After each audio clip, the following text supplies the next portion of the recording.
folks, this is Pastor Mike Hoggard coming to you from Studio 2012 with another Watchman video broadcast. The egg. Have you ever thought about this? Sure you have. This time of year, you know, here comes Peter Cottontail hopping down the bunny trail. I never could figure out, all the time I was a kid, I could never figure out what an egg had to do with bunny rabbits. Could never figure that out. Now, I like fried eggs, and I happen to like fried rabbit, but I never ate the two together, never connected the two together. And yet, every year, around the time of Easter, I was told that a little bunny went around hiding eggs everywhere, and we had to go out in this nice clothes that we had, because you had to wear your Easter suit, and we dressed up in these nice clothes and had these little baskets, and we walked around looking for the eggs that the bunny rabbit, Peter Rabbit, the Easter bunny. I even had one time, I don't know if you remember this, I had gotten an Easter basket when I was a kid that had a big plastic bunny rabbit coin bank.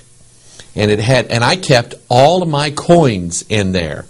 And the thing that irritated me about this coin bank was it didn't have one of those things at the bottom where you screwed it like that and it came loose and you could get your money out. Once I put the money in there, it was in there. I never got to get it out. I don't know what happened to that, but I've seen those around before. I think they still sell them. But anyway, and the interesting thing is that the ones they sell now have the word bank written across the bunny's forehead. I don't know if that has anything to do with Book of Revelation or not.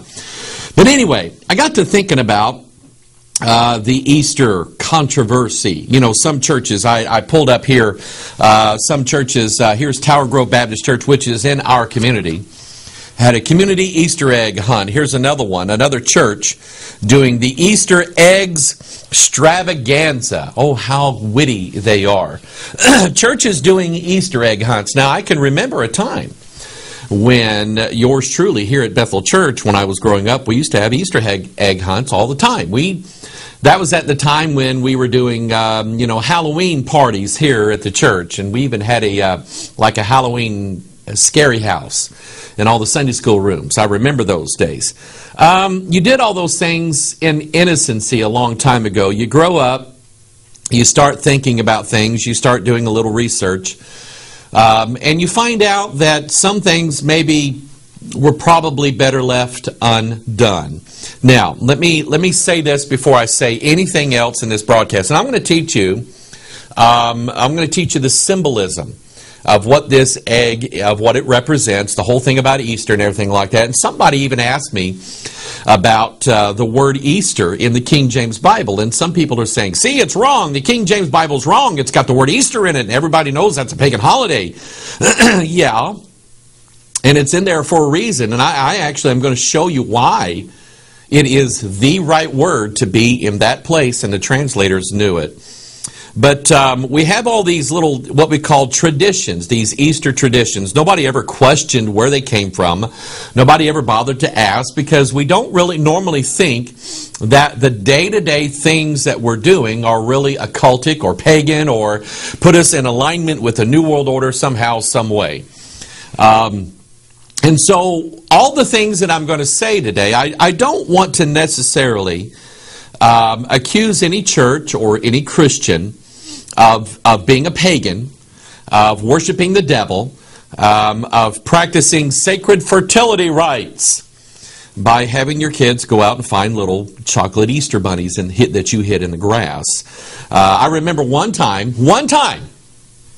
I got the special egg. And I don't know if you know what that is. I don't know who all does this, but one year my mom and dad, they took, I don't know if you remember this or not. Remember pantyhose used to come in these little egg-shaped containers. They were called legs. And Mom would save the containers, and every year at Easter time, my sister and I, we would go out and try to find. Now, these things were great big. And one time, I found the special legs pantyhose container that had $1 in it. 1974, you're talking a dollar bill. That's like a lot of money.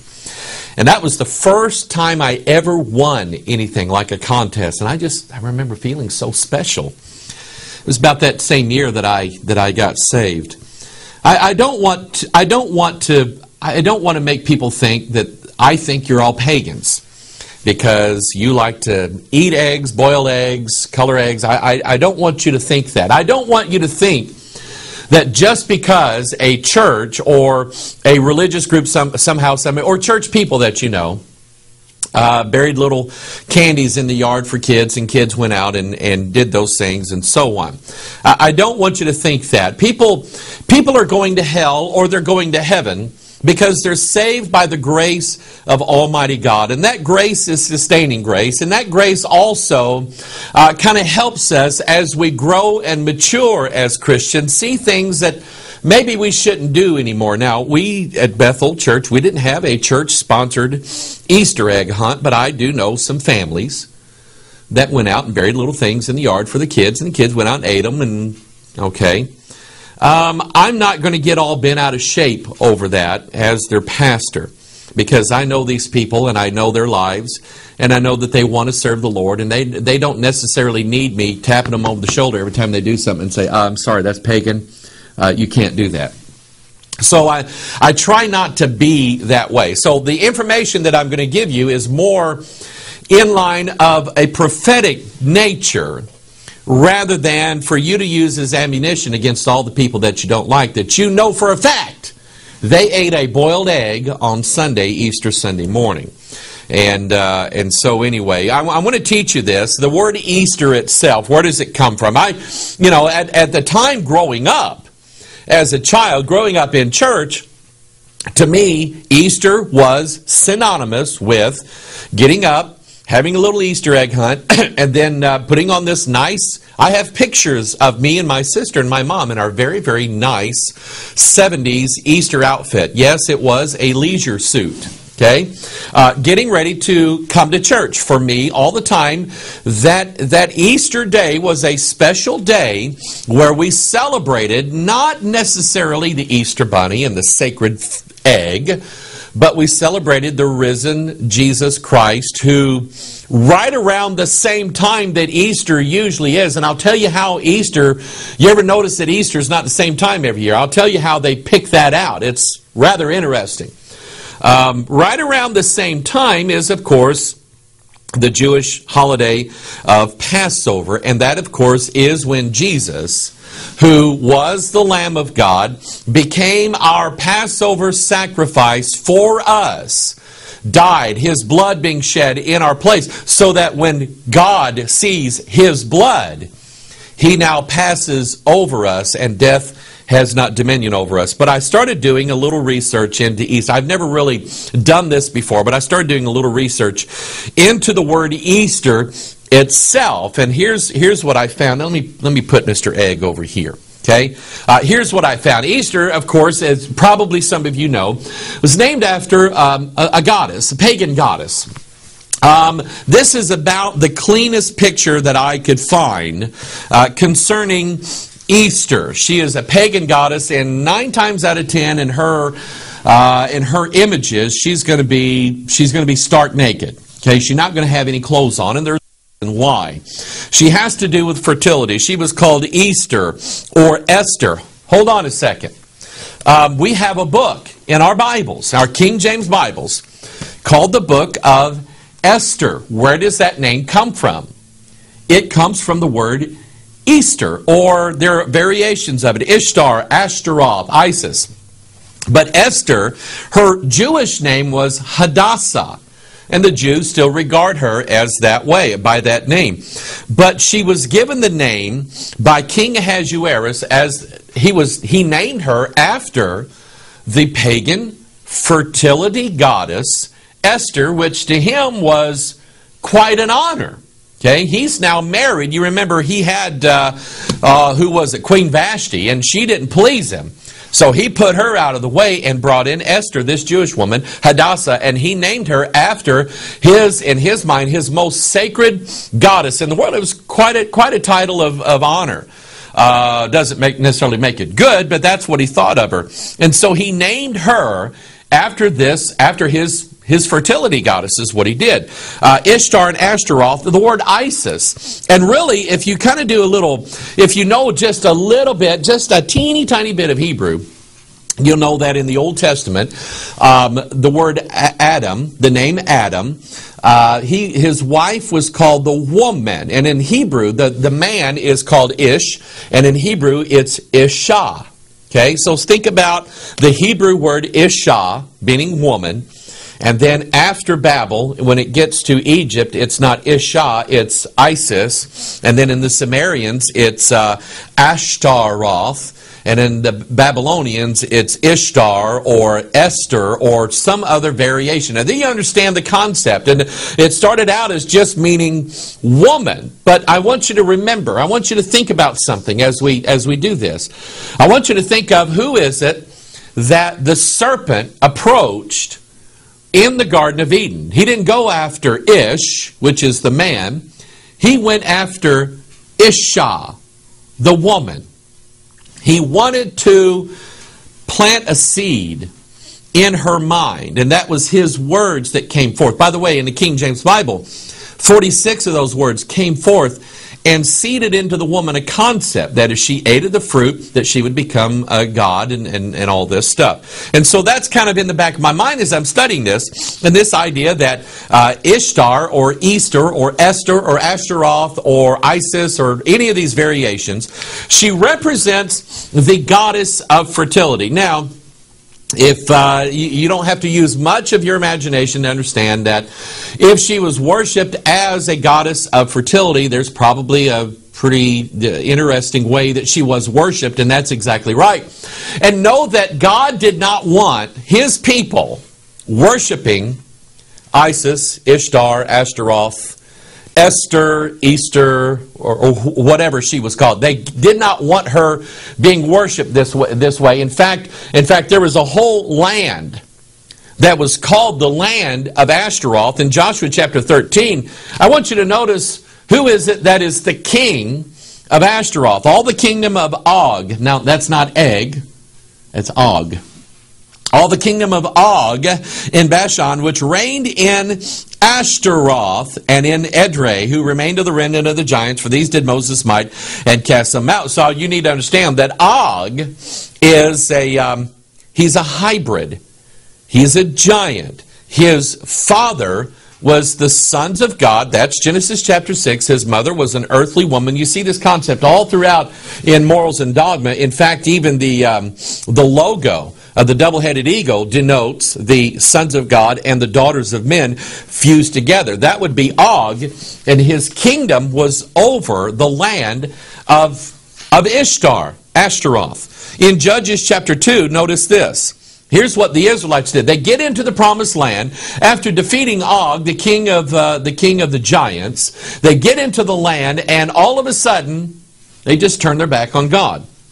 They forsook the Lord and served Baal and Ashtaroth. And the anger of the Lord was hot against Israel, and He delivered them into the hands of spoilers that spoiled them, and He sold them into the hands of their enemies round about, so that they could not longer stand before their enemies. And so as soon as these people got into the land of promise, and God was really going to bless them, they turned their back on God, went after Baal, which is like the sun god, and they went after Ashtaroth. They went serving this god and this goddess together. It's sort of like Osiris and Isis together. And those two come together, and of course they make Horus and so on. He's the hybrid.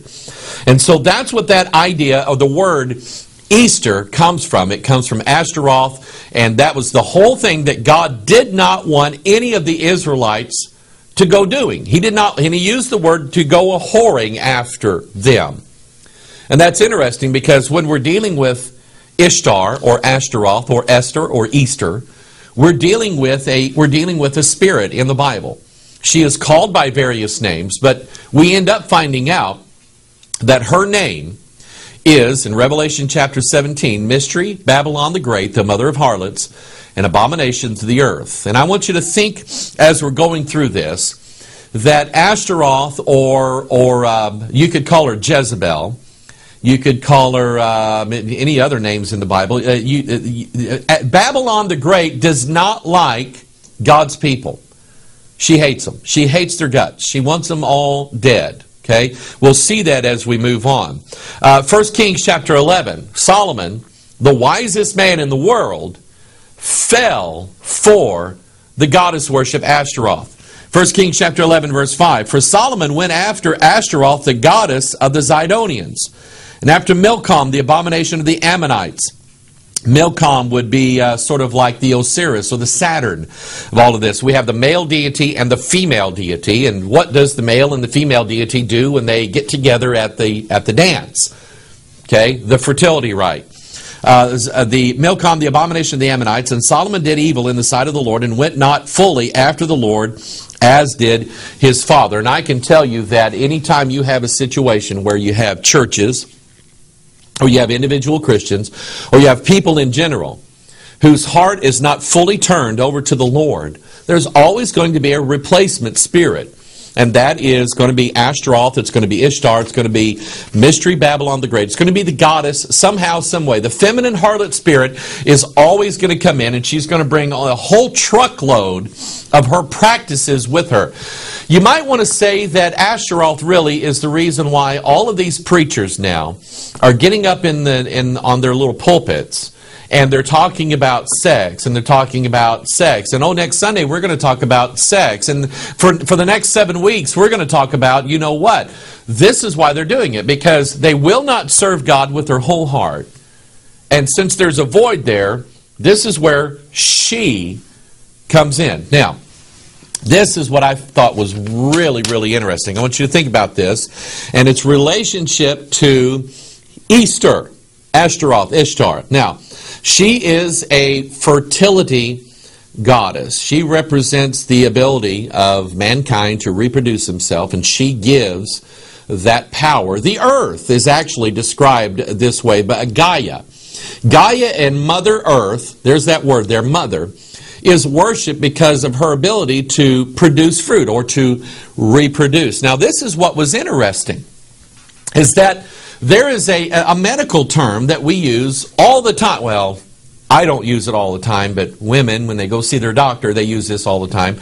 A medical term, it actually is it's a hormone in women that actually causes fertility. It's called estrogen. And yes, it was named after Easter, Ishtar, Ashtaroth, Isis, and estrogen all have the same function. You see, estrogen has to do with, and I can't believe that I'm talking about this. I mean, if you knew, I'm just like the most shy.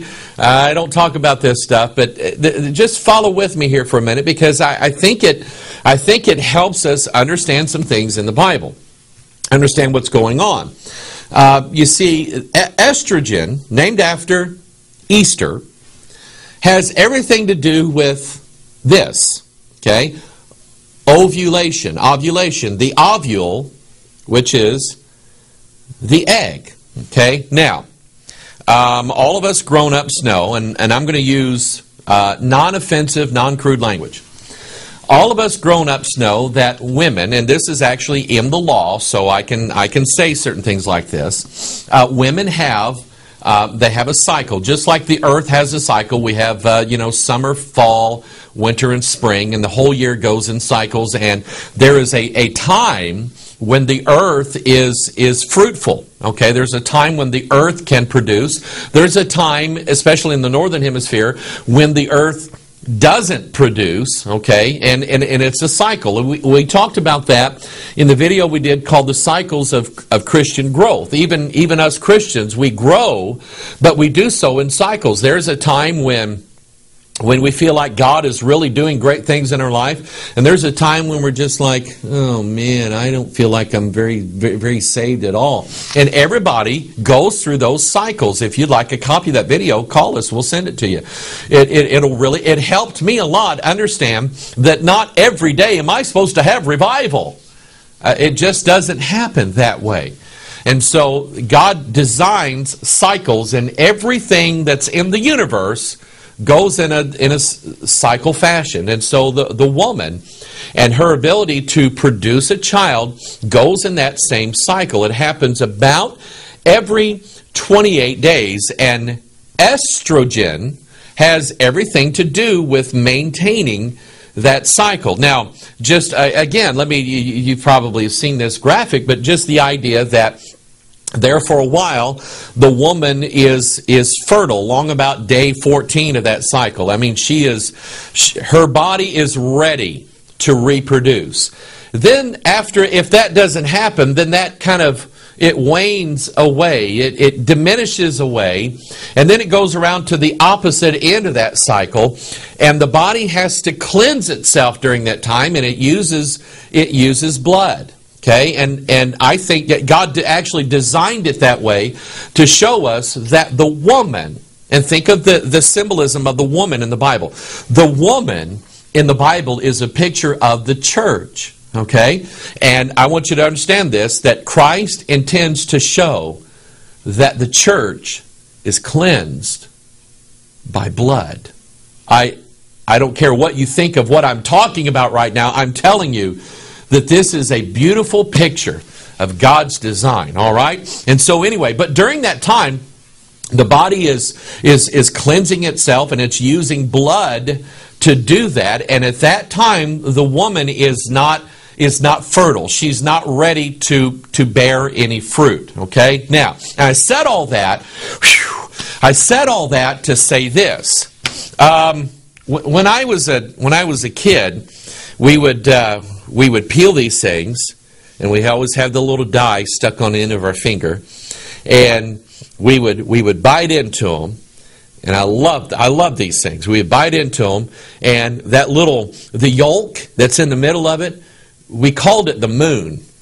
I don't know why. I guess it was round and glowing, but that's what we called it. And we did that in childhood silliness.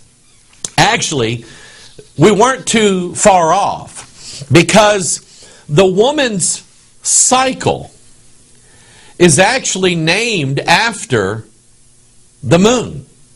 Because the moon, the lunar cycle, matches almost day for day the woman's cycle. You see, when the moon is bright up in the sky, kind of like the moon in the middle of this egg here. When the moon is bright up in the sky, it is at its strength. It's just glowing, and we just look at, oh, look, it's a full moon, and you can just walk around at night with no headlights on or anything like that. That's about halfway through the cycle. The moon cycle is about 28 to 29 days, almost exactly the same time as the woman's cycle. Okay, but then after it's bright for about a day or two, it's called the waning moon. It starts diminishing in brightness, and we see the shadow of the earth slowly creep in, and we don't see, after a while, after about another 14 days, we don't see the moon anymore. And the moon is dark. You can't see it. It's called the new moon. Actually, we don't even really see one, but it's called the new moon, because the cycle is starting all over again. And during that time, the moon is not bright at all. It doesn't shine. And I want you to get this. At that same time, in a woman's cycle, she's not bearing any fruit. She's not capable of bearing any fruit at that time. And so I want you to get the picture that the woman, when she is ready and she is fertile, corresponds to the same time that the moon is bright. And when the moon is totally dark, that corresponds to the same time when the woman is not fruitful and she is cleansing her body with her blood. Now, that got me thinking. And I'm just going to give you a verse and a concept, and we'll see if the Lord takes it anywhere. But to me, it was very interesting. And by the way, I 100% believe that God designed it this way. I mean, I do. I don't think the pagans came up with this idea at all. God designed it this way.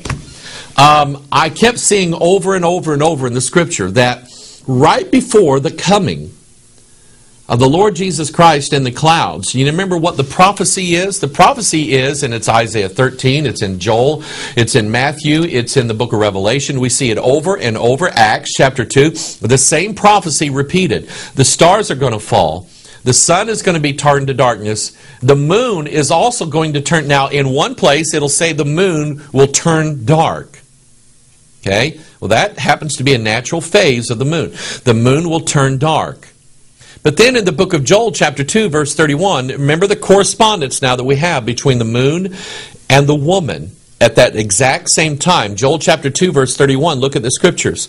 The sun shall be turned into darkness, and look at here, and the moon into blood before the great and terrible day of the Lord come. I just think that is... I just think that's interesting. Maybe the Bible is more literal than we ever see. I cannot imagine a scenario in my mind where the moon would actually physically turn into blood. But maybe God means something by this, and He wants to give His people, the people who actually believe the Bible, He wants to give them wisdom. And by the way, eggs are mentioned in the Bible, and we'll talk about that here in a little bit. So we have this correspondence between the goddess Ishtar, Ashtaroth, Esther, Easter, whatever her name is, and of course the moon.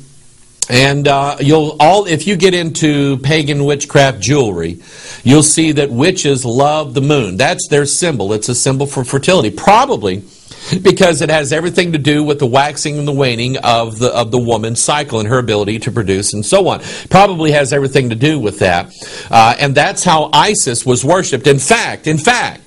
Let me kind of connect the dots here for you, okay? I told you earlier that this is how Easter is actually figured out, because Easter's not on the same day every year. It's on a different date. It's always on a Sunday, but it's never the same exact Sunday. It's never like March 12th or whatever it is, okay? Here's how it's figured out. The date of Easter is actually determined by the moon. Okay? Now, and think of Easter as being a pagan holiday, because it is. Okay? It's after Ashtaroth, it's after fertility, and all these things that we talked about. So Easter is actually determined by the moon. It's the first Sunday after the first full moon. Now, remember, the full moon represents ovulation. Okay? When the ovule or the egg is ready. Okay, that's what the full moon represents.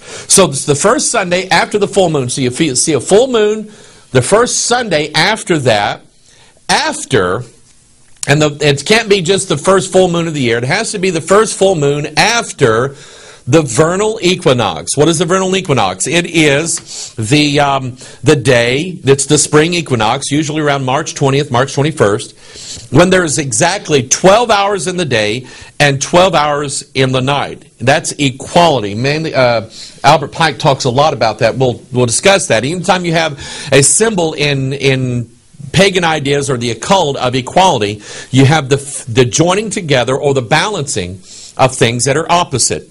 Light and darkness, sun and moon, male and female. They're balanced so that they can be together. That's what that represents. That's what the equinox. So they take the equinox, which has a pagan concept behind it, or the pagans pulled a concept from this. After all, God is the one who designed the spring and the summer and the autumn and the winter. He's the one that designed all of that. Don't ever forget that. Don't be afraid of certain days on the calendar. Oh, that's pagan. That day's pagan. Don't be afraid of that. God is the one who made the days. God is the one who put the stars in their course in Genesis chapter 1 so that they could be for signs and for seasons and for days and for years. The lunar orbit, the course of the stars, the sun, and the sun rising east to west, the sun also rising north to south. We'll see that in a little bit. God is the one who designed that. It's the devil that said, I'm going to latch onto that and make some big pagan thing out of it. And that's what he did. So they take the equinox, 12 hours and 12 hours. It represents equality, fusion together, sons of God, daughters of men. And the first full moon that comes after that, which means she's ready. And then we take the first Sunday after that and say, this is when we're going to celebrate the fact that the egg has produced something. We'll find out what it is the egg has produced. Okay, you remember, in fact, here it is. You remember, we dealt with this here a while back. This brings in the Easter celebration, brings to the end the whole Lenten celebration. which of course is the 40 days weeping for Tammuz, which we saw in Ezekiel chapter 8. It was the abomination that God saw in the north part of the temple where the women were weeping for Tammuz. You know who Tammuz was? It's the god that died, and he awaits a resurrection. Okay, that's what it means. So 40 days, but remember, Lent is longer than 40 days. It's actually 46 days.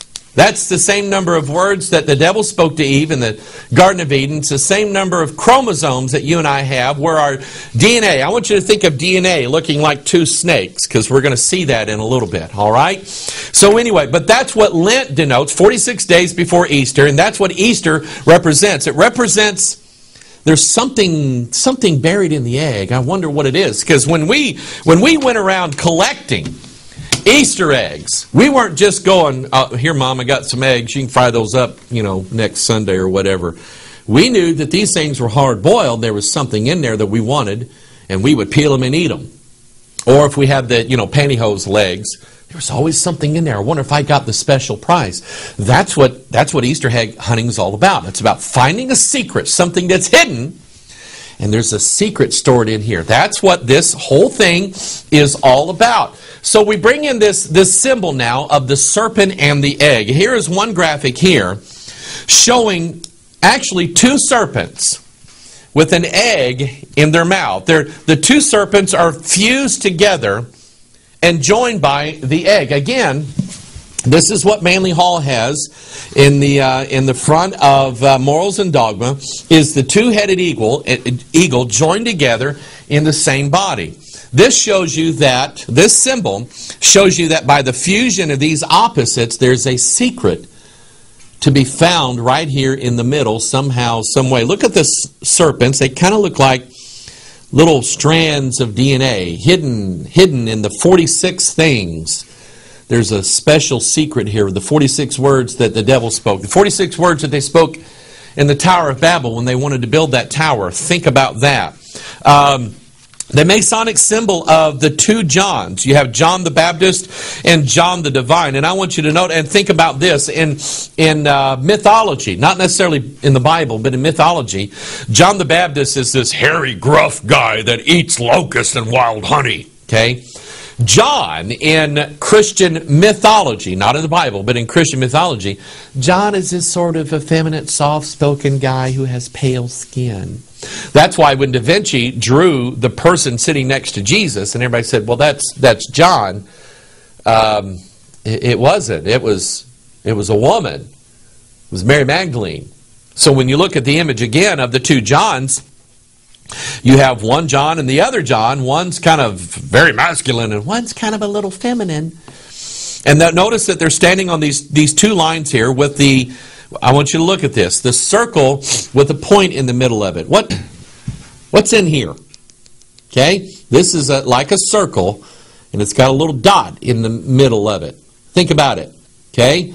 But they're showing that if you read Albert Pike, you read Manly Hall, read some of these other books I have up here, they'll tell you that that these two Johns and these two lines represent the equators.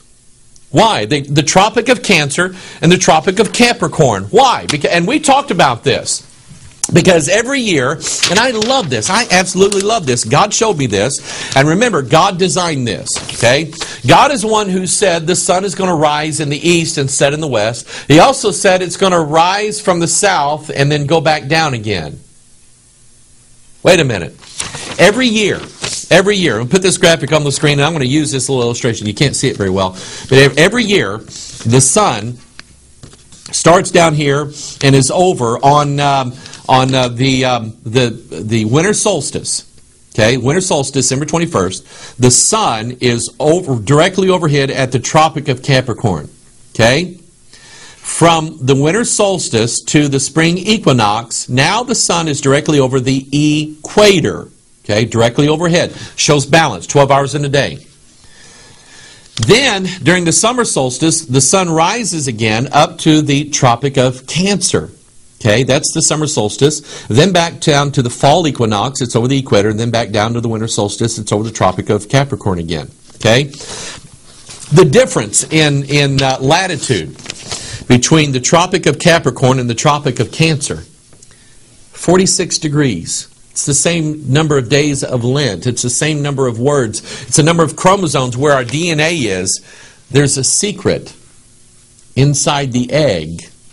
Okay? And it looks to me like our DNA is the egg. Okay? That's what it looks like to me. And so anyway, now, getting to this word Easter in the Bible. I was confronted with this years ago. Oh man, I cracked my egg. I was confronted with this years ago because we're going to go to Acts chapter 12. There are people out there, can you believe this? There are people out there that don't like the King James Bible. And they will look for anything in the world to make it look like the King James Bible was either a terribly flawed translation, or there's some people out there that are into all the conspiracy theories. Oh, they've read this, and they've read this, and they've read this, kind of like me. But they heard somebody say that the pagans, the evil Rosicrucians like Francis Bacon and others, they're the ones that secretly planted hidden words inside the King James Bible. And they say in Acts chapter 12, that word Easter, everybody knows it couldn't be Easter. Okay? They're saying that it's a faulty translation because of this word here. In Acts chapter, let's read it. Acts chapter 12, verse 1. Now about that time Herod the king stretched forth his hands to vex certain of the church. Now I want you to stop right here. Herod hates the church. Remember what spirit hates God's people? It's Mystery Babylon the Great. Herod stretched forth his hands to vex certain of the church, and he killed James the brother of John with the sword. And because it saw it pleased the Jews, he proceeded further to take Peter also. Then were the days of unleavened bread. Now stop right here. Stop right here. Then were the days of unleavened bread. So he's killed James. Okay. Now he's captured Peter. He's going to kill him. Now, and the Bible tells you, it pinpoints that they are in the days of the unleavened bread. You know what that means? That means that there was a 7-day feast after Passover called the days of unleavened bread. It was a feast that they had, and they were somewhere in those days. Passover had already occurred, and now they were into the feast of unleavened bread. Go search this out in the scriptures. It's right there. The answer is right there. Okay? Then were the days of unleavened bread. Now verse 4. And when he had apprehended him, he put him in prison and delivered him to 4 quaternions of soldiers to keep him, intending after Easter to bring him forth to the people. Now, everybody knows that Easter is a pagan holiday. Okay? And here's what they say. They say the Greek word here, where it says Easter, in the original Greek it says Pascha. And they note that every other place in the entire New Testament where it says Pascha, it's translated as Passover. And they said, see, these dumb King James translators, they didn't know what they were doing. They were so infested with paganism, they thought that Easter was Passover. Ha! Well, that's not true. It's totally not true. You see, had the King James translators translated this word as Passover, it would have created a real problem with the text, because they were already past Passover. Now they were into the Feast of Unleavened Bread. Passover was days ago. He wasn't holding him until after Passover because it had already happened. He was waiting because, remember, Easter, as we celebrate it now, and Passover, they kind of overlap sometimes. Herod wasn't waiting for Passover to end. He was waiting for the pagan festival of a very, very bloodthirsty goddess who's ready to be fertilized, who's ready to bring forth her little secret that she has. That's what Herod was doing. The word Easter right here is the exact word that needs to be in the Bible. And every other Bible, including the New King James, that doesn't have the word Easter here, they're wrong. They're just simply wrong. Let me show you where I'm going with this. Okay, remember now, Herod's wanting to kill all the Christians. He killed James, wants to kill Peter. What spirit is it that's bloodthirsty after the martyrdom of the saints. Revelation chapter 17, verse 5. And upon her forehead was the name written, Mystery, Babylon the Great, the mother of harlots and abominations of the earth. Verse 6. And I saw the woman drunken with the blood of the saints and with the blood of the martyrs of Jesus. And when I saw her, I wondered with great admiration. You see, you know what Easter wants? Easter wants to sit down and have a Bloody Mary. She wants to sit down and have a bloody drink. She's drunken with the blood of the martyrs and the saints of the living God. She is blood-thirsty, and she wants more blood. This goes all the way back. Think of the egg as being a symbol of the earth. Go all the way back to the book of Genesis chapter 4. The first martyr was Abel. Remember Cain? He slew his brother Abel. What happened? Genesis chapter 4, verse 10. And he said, what hast thou done? The voice of thy brother's what? Blood crieth unto me from where? The ground. And now art thou cursed from the earth which hath opened her mouth to receive thy brother's blood from thine hand. As soon as Abel's blood, righteous Abel's blood hit the ground, the earth opened her mouth and drank it up.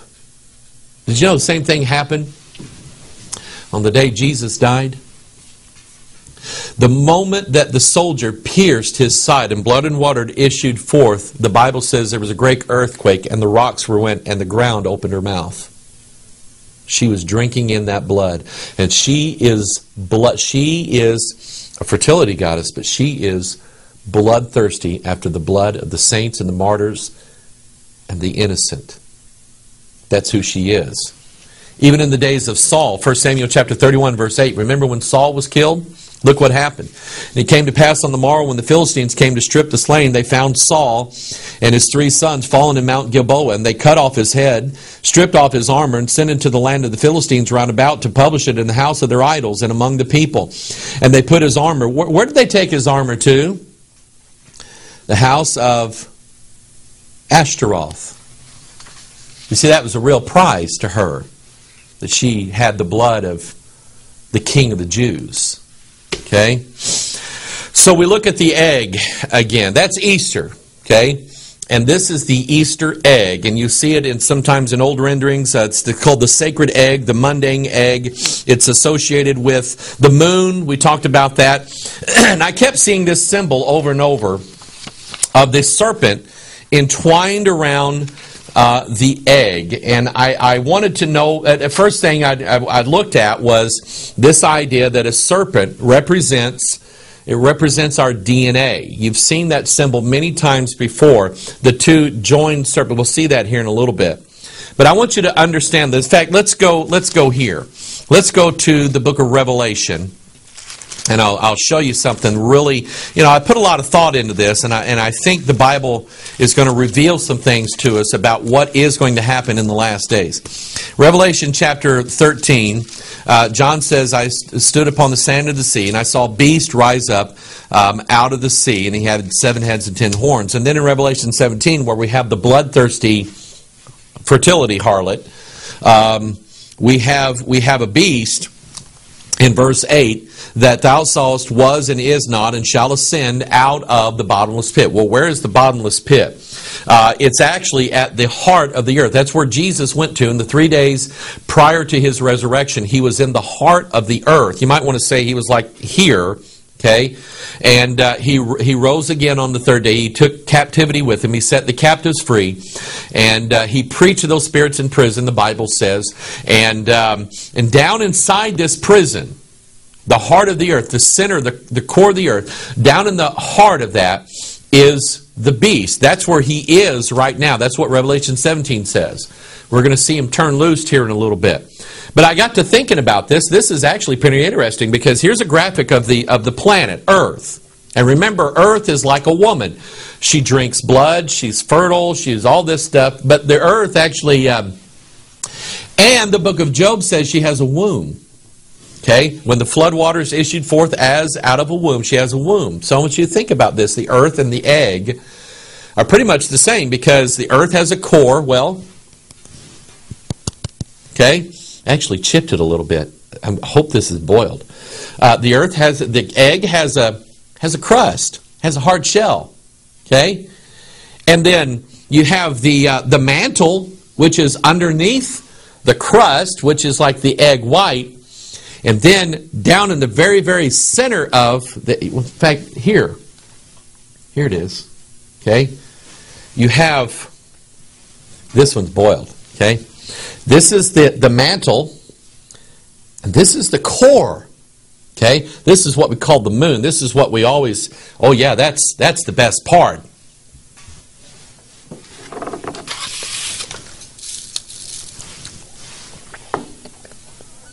I told you I like these things.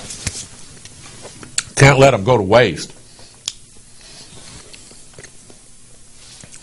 This is a picture of the earth. I'll wait till I'm done to eat the rest of this.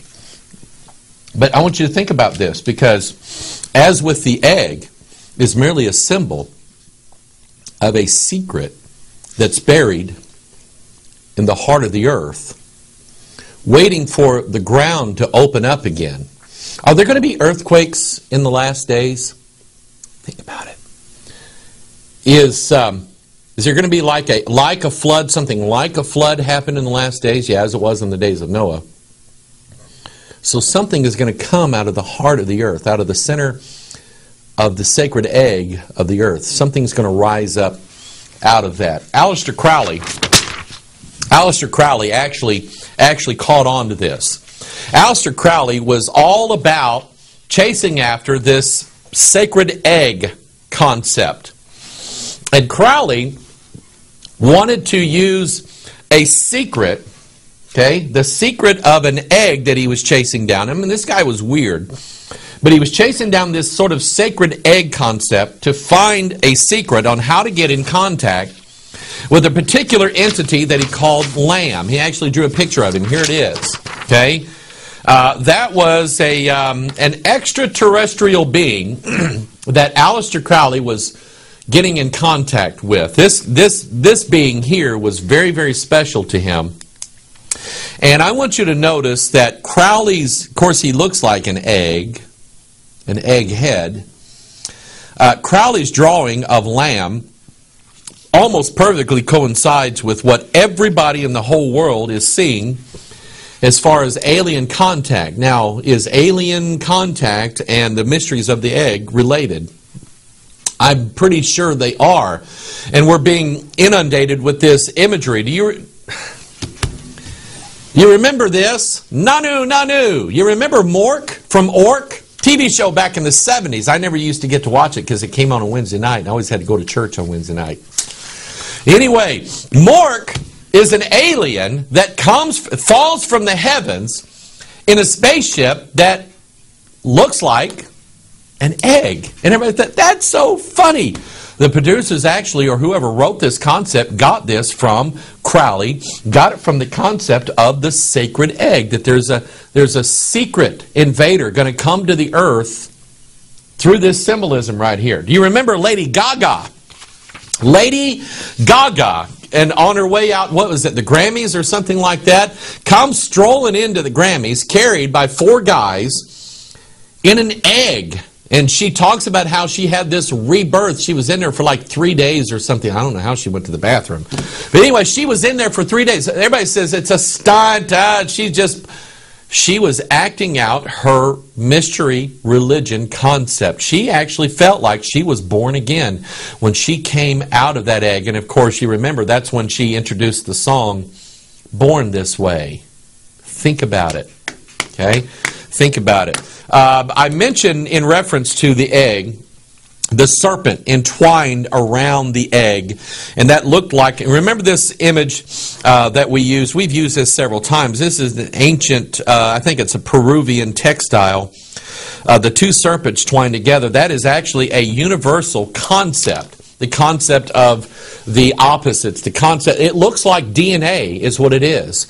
And so when you see this egg entwined around, or you see when this serpent entwined around the egg, it sort of gives you the idea that, number one, there is something in the heart of the earth, but number two, there's been a seed planted in the DNA of mankind that one of these days is going to hatch forth.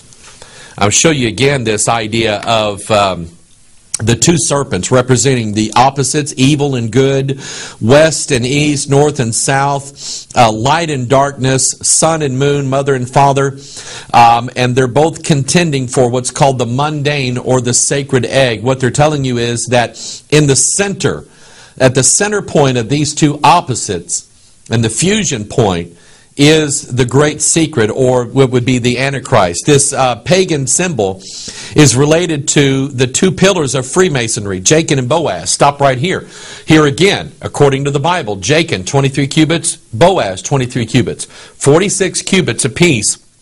And here we have Jachin and Boaz, and they're fused together. The symbolism of the sun and the moon fusing together, father and mother, and they're fusing together at a circle that looks like an egg. That's the fusion point. You even see the ivy going around Jachin and Boaz looking exactly like DNA. The fusion of heaven and earth together. That concept, of course, comes from the Scriptures. Genesis chapter 6, there were giants in the earth in those days. And also after that, when the sons of God came into the daughters of men, they bare children to them. The same became mighty men which were of old, men of renown. When you have the fusion of the opposites in the Bible, in Genesis 6, you have the hybrids.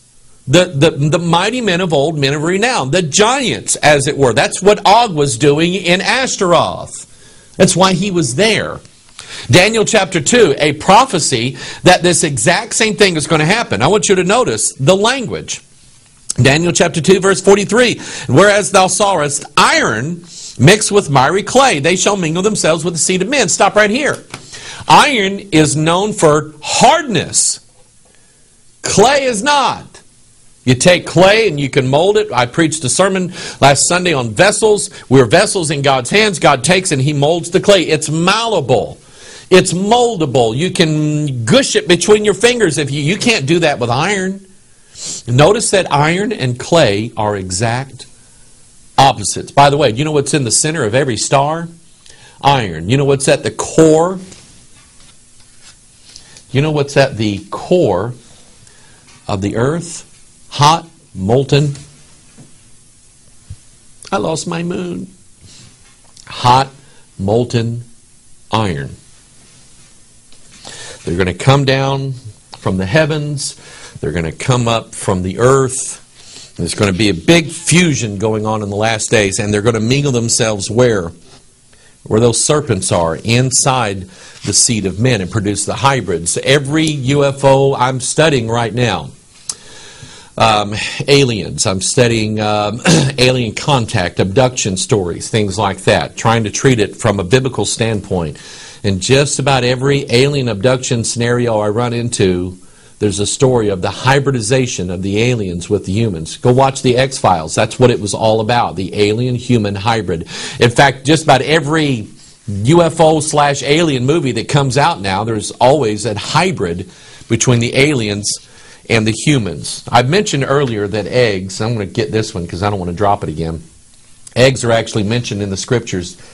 Did you know that Easter egg hunting is actually found in the Scriptures? Okay, let me show it to you. Isaiah chapter 10, verse 12. Wherefore it shall come to pass that when the Lord hath performed His whole work upon Mount Zion and on Jerusalem, I will punish the fruit of the stout heart of the king of Assyria. Now the king of Assyria would be like a picture of the Antichrist. And the glory of his high looks. For he saith, by the strength of my hand I have done it, and by my wisdom. For I am prudent, and I have removed the bounds of the people, and have robbed their treasures, and I have put down the inhabitants like a valiant man. And my hand hath found as a nest of the riches of the people. And as one gathereth eggs that are left, have I gathered all the earth. That's what the king of Assyria said.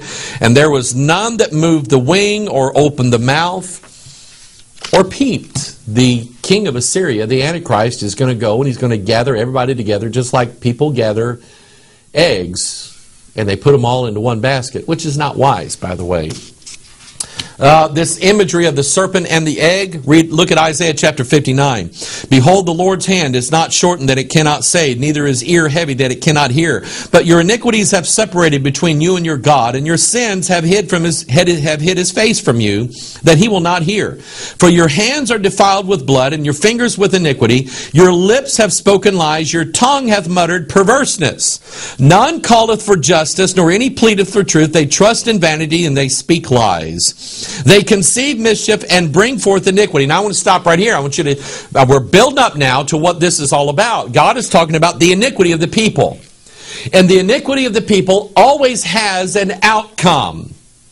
Here's the outcome of mankind's iniquity in the last days. Verse 5. They hatch cockatrice eggs. You know what a cockatrice is? It's a serpent.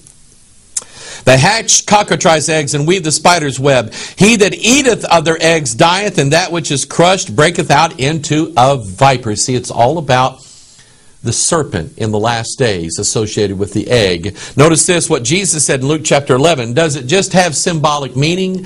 I think it means something greater than just the symbolism of it. Luke 11:11. If a son shall ask bread of any of you that is a father, will he give him a stone? Or if he ask a fish, will he for a fish give him a serpent? Or verse 12.